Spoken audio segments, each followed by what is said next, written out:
Lý do Phùng Thiệu Phong kết hôn với Triệu Lệ Dĩnh, người phụ nữ có giới hạn, tự lập, có cả tầm nhìn và trí tuệ.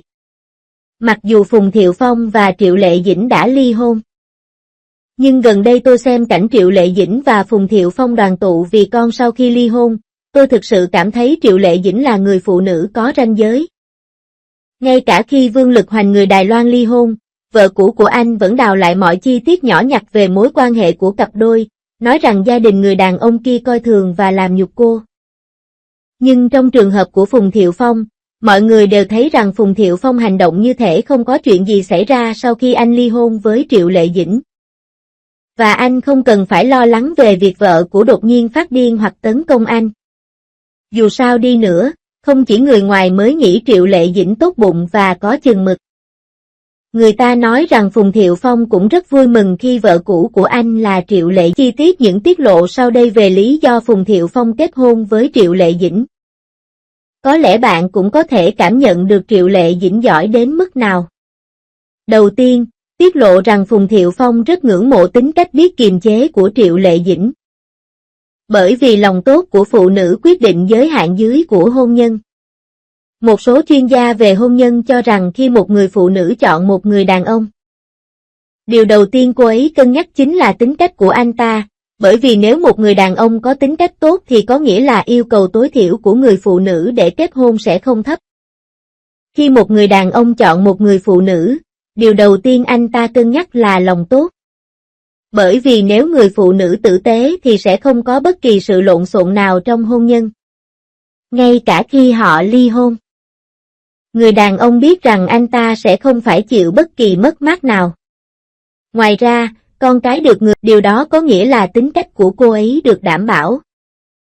Vì vậy, người ta nói rằng Phùng Thiệu Phong sinh ra trong một gia đình giàu có, khi đó anh quyết định kết hôn với Triệu Lệ Dĩnh vì thấy tính cách của Triệu Lệ Dĩnh có giới hạn. Lòng tốt của người phụ nữ quyết định giá trị của người đàn ông trong hôn nhân. Vì vậy, nếu so sánh cách đối xử giữa Phùng Thiệu Phong và Vương Lực Hoành sau khi ly hôn, thực sự có sự khác biệt rất lớn. Triệu Lệ Dĩnh thậm chí không hề phàn nàn gì về Phùng Thiệu Phong, cũng không hề nói xấu anh sau lưng. Anh ấy cũng không hề lén lút dẫm lên người khác trong suốt cuộc phỏng vấn. Theo góc độ này, Phùng Thiệu Phong thực sự rất giỏi trong việc chọn vợ, nhưng đáng tiếc anh không giữ được cô. Thứ hai, Phùng Thiệu Phong tiết lộ rằng anh rất ngưỡng mộ tính độc lập của Triệu Lệ Dĩnh. Phụ nữ tự lập và thậm chí còn có năng lực hơn nam giới. Thứ hai, giàu có Phùng Thiệu Phong. Ngoài ra, người ta nói rằng Phùng Thiệu Phong lớn lên trong một gia đình giàu có. Đặc biệt khao khát sự độc lập và anh muốn chứng minh rằng cuộc sống của mình là do chính mình kiếm được.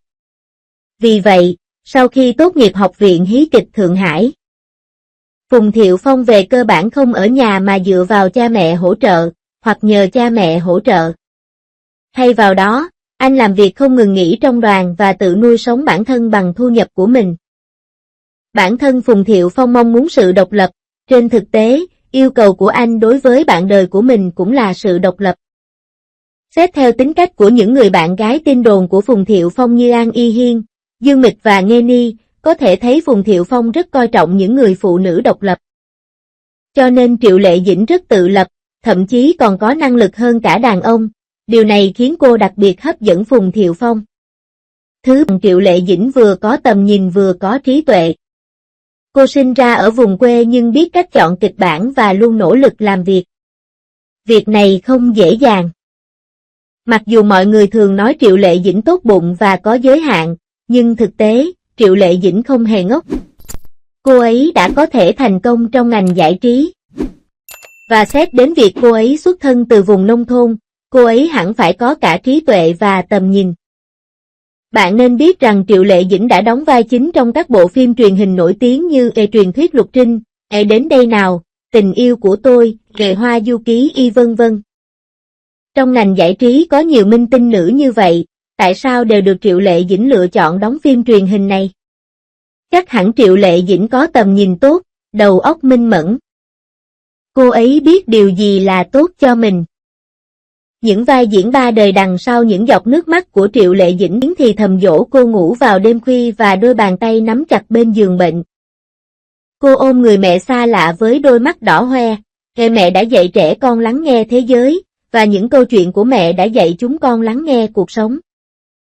Từ một cô gái nhà quê trở thành nữ hoàng của hàng chục tỷ khán giả, cuộc phản công kéo dài 16 năm thấm đẫm niềm tin rằng nghệ kịch tính quan trọng hơn mạng sống. Và cuộc chạy từ thiện mang về hàng chục triệu đô la trong 3 giờ ẩn chứa sự thật giản đơn nhất. Sức mạnh thực sự là cho phép bản thân thể hiện sự yếu đuối của mình. Tại một sự kiện xem phim từ thiện vào giữa mùa hè năm 2023, một tia sáng bất ngờ chiếu rọi vào điểm giao thoa giữa phim ảnh, truyền hình và thực tế. Khi màn hình chiếu những cảnh tương tác ấm áp giữa cha mẹ và con cái, bài phát biểu của một người mẹ có con khiếm thính trên khán đài đã khiến Triệu Lệ Dĩnh, người luôn được biết đến với hình ảnh mạnh mẽ, không khỏi nghẹn ngào. Ngày đêm bà dành để cấy ốc tai điện tử cho con mình. Những ngón tay tê cống khi xếp hàng đăng ký lúc 4 giờ sáng, những buổi tối buồn tẻ khi bà liên tục luyện đọc khẩu hình, và những giọt nước mắt rơi khi đứa con gọi mẹ lần đầu tiên. Thật ra, hôm nay tôi không dám xem những cảnh mẹ con đó. Tiếng màn trập dần dần nhỏ lại, chỉ còn lại giọng nói nhẹ nhàng nhưng kiên định của cô. Anh dạy trẻ em lắng nghe thế giới. Và những câu chuyện của anh dạy chúng tôi lắng nghe cuộc sống. Xin hãy tin rằng cuộc sống sẽ tốt đẹp hơn. Câu nói này vừa là lời hứa với người mẹ xa lạ, vừa là lời tự an ủi. Ngay lập tức nhận được tràng pháo tay không ngớt từ khán giả. Câu chuyện trưởng thành của ngôi sao nữ hàng đầu sinh sau năm 1985 này thực sự là một bộ phim bom tấn đầy cảm hứng và kịch tính. Triệu Lệ Dĩnh sinh ra tại vùng nông thôn Lan Phường, tỉnh Hà Bắc. Kỹ thuật, cô làm nhân viên bán hàng và phát tờ rơi. Tuy nhiên, cô đã bước vào ngành giải trí với tư cách là quán quân của nhóm Phùng Tiểu Cương trong cuộc thi Yahoo Star Search năm 2006. Mặc dù không xuất thân từ nghề nghiệp chuyên nghiệp, cô đã mất 16 năm để hoàn thành cuộc phản công của mình từ vai phụ lên ngôi nữ hoàng phim truyền hình đạt 10 tỷ lượt xem. Cô vào vai nữ tể tướng kiên cường và dũng cảm của Bắc Tề trong Lục Trinh truyền thuyết, vị thần hóa thành yêu quái trong Hoa Du Ký, và là Thịnh Minh Lan thông thái và uyên bác trong Ê Minh Lan truyện.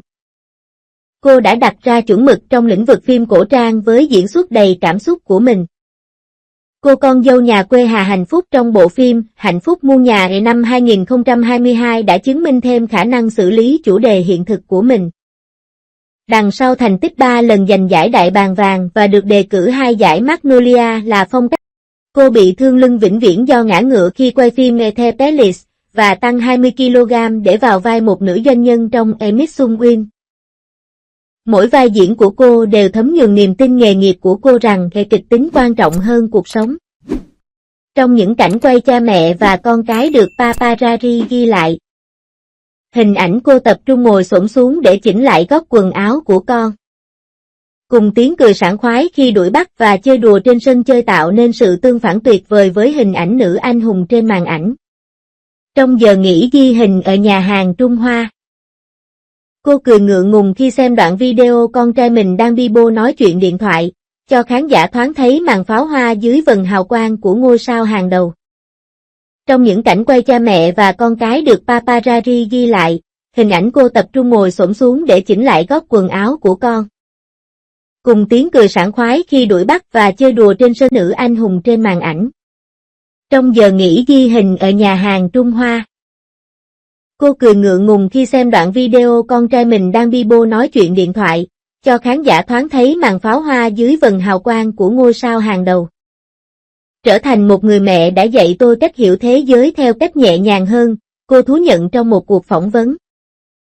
Điều này lý giải hoàn hảo cho sự đồng cảm không thể kiểm soát tại bữa tiệc xem phim. Khi ánh sáng và bóng tối trên màn ảnh phản chiếu những khiếm khuyết và sự kiên trì trong thực tế. Những lời thì thầm khi dỗ em bé ngủ vào đêm khuya, đôi bàn tay nhỏ bé nắm chặt trước giường và sự bảo vệ cẩn thận trên con đường trưởng thành. Tất cả đều biến thành những mũi tên sắc nhọn xuyên thủng hàng phòng ngự cảm xúc của các diễn viên chuyên nghiệp. Sự chân thành đến từ trải nghiệm sống này chính là nguồn năng lượng giúp chị nắm bắt chính xác những cung bậc cảm xúc phức tạp trong các tác phẩm hiện thực như Kẻ giết người là ai. Ngay từ năm 2017, Triệu Lệ Dĩnh đã được xếp hạng trong top 20 danh sách những người nổi tiếng làm từ thiện của Trung Quốc. Sự nghiệp từ thiện của bà luôn song hành với sự nghiệp diễn xuất. Trong thời gian làm đại sứ du lịch của tỉnh Hà Bắc, cô đã đạt doanh số bán hàng hơn 10 triệu nhân dân tệ trong 3 giờ thông qua phát trực tiếp các sản phẩm nông nghiệp từ quê hương mình. Với tư cách là đại sứ thương hiệu của Dio Trung Quốc, cô đã thúc đẩy dự án chăm sóc trẻ tự kỷ, trẻ em ngắm sao, và bà đã âm thầm quyên góp hàng triệu vật dụng trong trận lũ ở Hà Nam. Lần này, việc lên tiếng vì cộng đồng người khiếm thính chỉ là một chặng dừng chân bình thường trong hành trình từ thiện kéo dài 15 năm của bà. Từ Lan Phường đến Liên hoan phim quốc tế, Triệu Lệ Dĩnh diễn giải ý nghĩa đương đại của cuộc đấu tranh bằng câu chuyện phản công của mình. Và việc mở rộng danh tính của cô từ nữ hoàng rating thành đại sứ phúc lợi công cộng chứng tỏ khi cô ôm người mẹ xa lạ với đôi mắt đỏ hoe tại buổi tiệc xem phim, chúng ta không chỉ thấy được lòng trắc ẩn của nữ diễn viên dành cho những nhóm yếu thế, mà còn thấy được sự tự nhất quán và vượt trội của người phụ nữ hiện đại trong nhiều vai trò xã hội. Như bà đã nói trong một bài phát biểu của mình, sức mạnh thực sự nằm ở chỗ cho phép bản thân trở nên dễ bị tổn thương. Thái độ sống kết hợp cả sự linh hoạt và sức mạnh này có thể là bí quyết tối thượng giúp cô tiếp tục giành được tình cảm của khán giả ở mọi lứa tuổi. Giữa sự hào nhoáng và nhộn nhịp của ngành công nghiệp giải trí, Triệu Lệ Dĩnh vẫn luôn giữ được nét chân thật giản dị của một cô gái nhà quê. Cô sẽ khóc vì những tình tiết hư cấu, và sẵn sàng dừng lại và nán lại để chịu đựng nỗi đau thực sự. Đây chính xác là phẩm chất quý giá nhất của một diễn viên giỏi, luôn nhạy cảm với niềm vui và nỗi buồn của thế giới. Và luôn rơi nước mắt trước những chính vì Triệu Lệ Dĩnh giỏi chọn kịch bản, luôn sáng suốt, không từ bỏ sự nghiệp nên cô mới có thể thành công trong ngành giải trí. Người ta nói rằng Phùng Thiệu Phong rất ngưỡng mộ tầm nhìn và trí thông minh của Triệu Lệ Dĩnh. Phùng Thiệu Phong thậm chí còn nói rằng nếu chỉ miêu tả Triệu Lệ Dĩnh là xinh đẹp và tốt bụng thì quá đơn giản, bởi vì Triệu Lệ Dĩnh có chiều sâu ngày càng nhiều, ngày càng đáng để công chúng khai thác. Tóm lại, dù là lòng tốt, có nguyên tắc, là người phụ nữ độc lập, có cả lý trí và tầm nhìn, tất cả đều cho thấy vợ cũ của Vương Lực Hoành thực sự chẳng là gì so với Triệu Lệ Dĩnh. Điều này cũng có thể giải thích vì sao Phùng Thiệu Phong có nhiều bạn gái tin đồn nhưng lại chỉ kết hôn